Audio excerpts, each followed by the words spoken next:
My pond is a healthy environment for my fish, and I think looks good too. But it's what you can't see that makes all of that possible.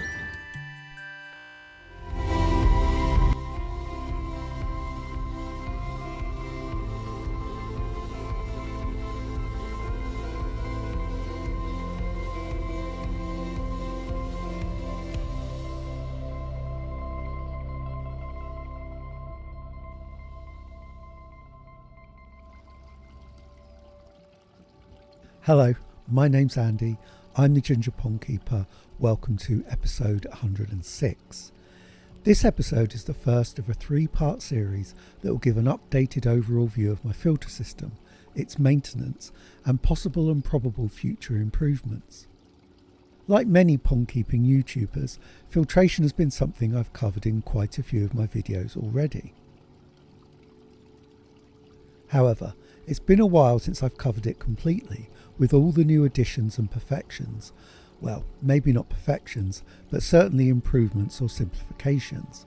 Plus, I've had a fair few new subscribers lately, thank you very much by the way, so it seems like a good time to cover it now. Right, we'll start at the beginning with a super knowledgeable, maybe, overview of the aims of pond filtration, just so I can put the different elements of my system into a context for everyone who might view this video. So, a small closed system like a pond or fish tank does not have enough biological agents or turnover of water to cope with the comparatively huge number of fish that live in them compared to natural bodies of water. The result is a build-up of waste products, e.g. fish feces, urine, ammonia even excreted through gills, and organic waste matter, either through plants deliberately placed in it, algae, or items blown in from outside. This means that, without filtration, this waste would build up and cause problems, both in terms of raised ammonia and or nitrite, as well as other contaminants and pathogens as items decay and pollute the water. The aim, therefore, of filtration is to physically remove this waste and neutralise the harmful effects of it. This means mechanical for the former and biological filtration for the latter. So, potted and probably overly simplistic overview of filtration completed, for now anyway. My filtration is not the most high-tech or expensive, although that's all fairly relative as I found out in episode 104, looking at how much my pond would cost. Just the filters, not including pipework, other fittings and pumps to get them all to work, cost over £1,500, so not cheap either. My system is a pump-fed system, which means water is pumped from the pond to the filters and then returns to the pond via gravity. The alternative, a gravity-fed system, has the depth of the pond at the same level as the depth of the water in the filters, and water is then pumped through and out of the filters and back to the pond. I won't discuss the relative pros and cons of each, only the strengths and weaknesses of my system. One of the main problems of a pump-fed system is that the rate water is sent to the filter needs to not be faster than the outlet pipework can return it via gravity to the pond. If it is, your filtration could overflow. Initially, this was tricky as I had a non-variable pump, so one that had a fixed rate. Now, however, I have a 20,000 litre vari pump, which not only makes regulating flow rate simple, but is also the starting point of my filter system. My pump, therefore, is in the pond, in the front left corner, with flexi pipework that curves around the side of the pond before attaching to a vertical piece of rigid pipe to take it up to the filter shed, but we'll come to that in a bit. What I'll discuss initially, however, is the first weakness in my setup, and one which is largely of my own making. The thing is, I wanted to create a natural looking pond, as much as a relatively tiny hole in the ground can ever look really natural, and part of that is not having visible pumps or pipes.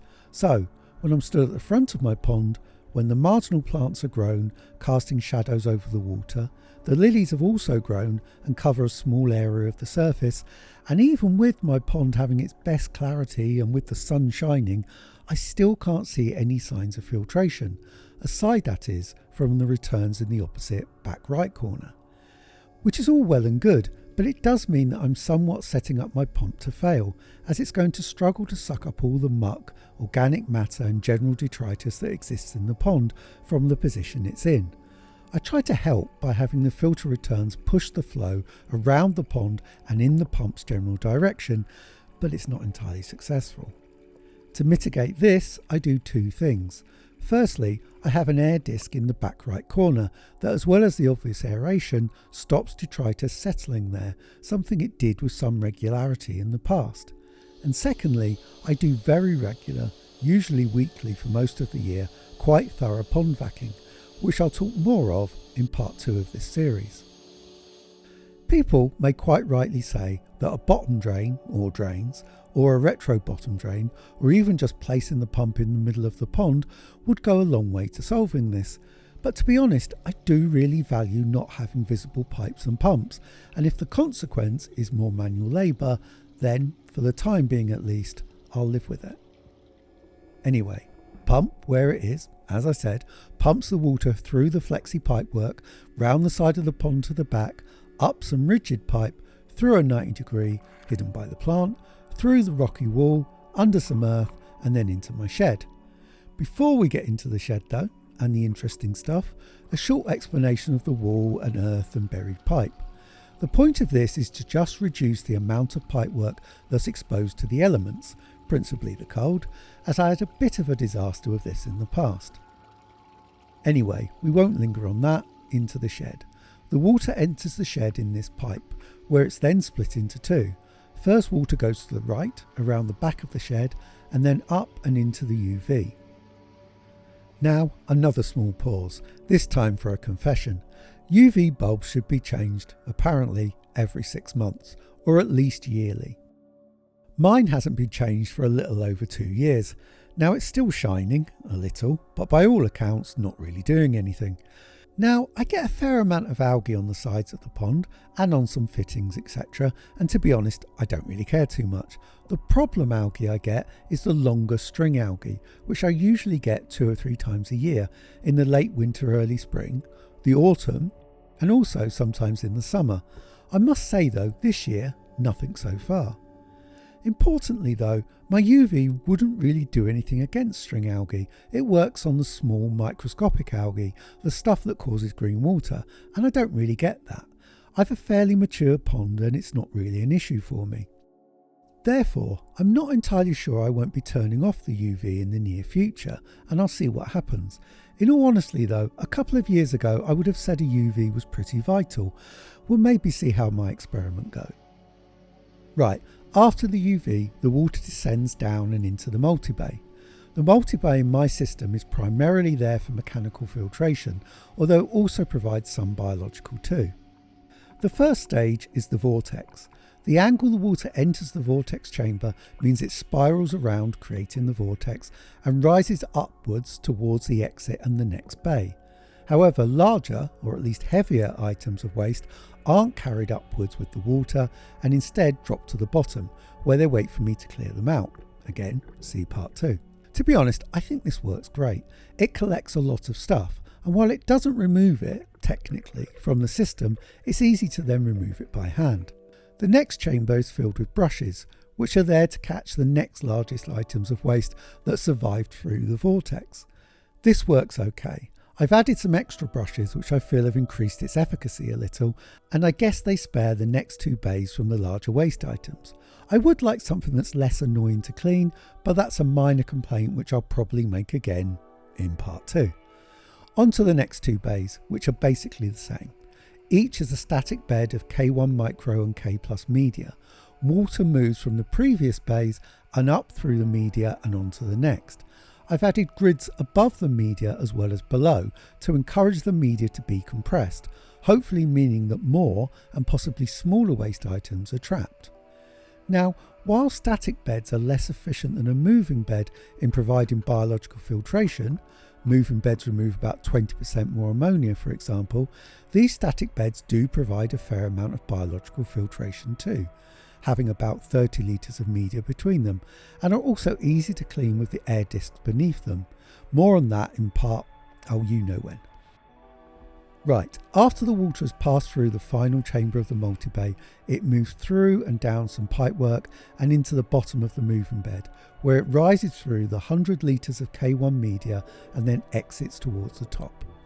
The water, and therefore media, is moved by another air disc, which is working all the time to agitate the media. Now, onto a brief explanation about a moving bed and why it works biologically better than a static bed of the same media. The agitation of the water and media and the resultant collisions and knocking into each other of the media means that only the healthiest of beneficial bacteria colonises the media and therefore provides the most effective biological filtration. My moving bed, as you can see, is made from a wheelie bin, which ticked a lot of boxes for me. A small footprint, as my shed is tiny, a large 240 litre capacity, safe plastic, easy to add fittings to, and most importantly, value for money. To address the issues I mentioned about pump-fed systems, all the pipework into the system is 1.5 inch, and all the pipework where water moves from and out of the system via gravity is 2 inches. So the pipes between the multi-bay and the moving bed, and the pipework from the moving bed back to the pond are all 2 inches. That, coupled with the vary pump regulating the flow, means I can keep the system from overflowing while getting the turnover I want. Before we finish with this part of the system, I'll talk about the returns from the moving bed.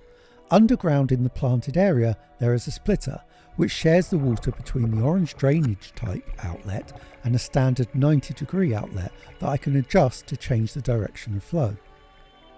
Right, back into the shed, and this time I'll take the left side of the system from the splitter. The water takes a curved route first to a pressure filter, which acts as a pre-filter for the next stage, which is a tempest upflow filter. This side of the system is all about mechanical filtration, although obviously any media in the system will develop some beneficial bacteria and help with biological too. The pressure filter is the newest addition to my setup and is there as the tempest couldn't handle the large items of detritus and plant matter that my pond sends its way and ended up getting blocked, even with frequent normal cleaning, necessitating me stripping it down and doing a deeper clean. With the pressure filter, that issue is almost completely improved and means the tempest can do its job with removing the small items of waste from the water. The pressure filter houses 6 circular sponges through which the water is pumped and which catch the muck and waste that passes through. The water then moves into the tempest, travelling upwards through the tightly packed K+ media which traps more waste. It's a process that the 2 static beds in my multi-bay are a less efficient version of. After the tempest, the water is returned to the pond via some 2-inch pipework, which I used in case I ever wanted to add additional or different filtration that would require a 2-inch gravity return. That's all of the filtration in the shed, but not all of the filtration in my setup has. The final piece is the skimmer. This is an Oase biosis, basically a box which sits in the side of the pond with a large rectangular hole, with the water level preferably about 2 inches below the top of this hole. Behind that is a flap that opens when water flows through the unit. A pump sits in the bottom of the unit and pumps water out of it at the side through the attached pipework. Between the pump and the front of the unit is a basket that collects any detritus that is pulled through. The result is a filter that removes, or skims, any floating detritus, leaves, uneaten food, etc. from the surface of the water. In many systems, this water can then be pumped to other types of filters. In mine, it is just returned to the pond. I merely use it to collect the large floating items like leaves and uneaten food. So, that's my filtration, but how well do I think it works? As I said at the start, it's not super effective in bringing all the waste it might through the system, resulting in me having to complete a lot of pond vacuuming and actually getting in the pond and using a net to overcome this, where a different system might achieve all this by itself. Therefore, I think I have more suspended and sunken detritus in my pond that escapes the filtration than I otherwise might, and is therefore the most significant weakness of the system. Not because of the actual mechanical filtration I have, but because not enough of the physical waste actually reaches it. The skimmer actually does all I want from it. I don't expect it to be able to clear all the leaves at the height of autumn, which is why I cover the pond during that time of year, but it does really well at other times in clearing more ordinary amounts of plant matter and uneaten food. I certainly noticed a significant difference recently when the pump in it died, and it was a couple of weeks before I could get a replacement. The final aspect to judge is how well the system does biologically, and in that regard it passes easily. Last year was the first that my moving bed had the current amount of 100 litres in it, and a stable unchanged filtration system. However, I fed considerably more, and from earlier in the year than I had done in previous years, and yet the water quality remained perfect all year in each test I completed. Ammonia and nitrite, the two most potentially harmful substances that biological filtration has to convert to less harmful substances, were as low as they could be, and certainly as low as my test could measure. Nitrate, the resultant substance from the process, ranged between 5 to 20 parts per million, which is harmless. Overall, I would give my filtration a B+.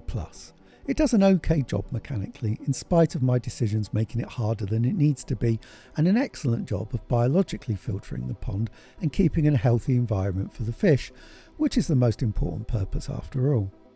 In part 2 of this series, I'll be showing how I clean the system and the pond itself, and in part 3, I'll be discussing possible improvements, both realistic ones and some of the more money no object type.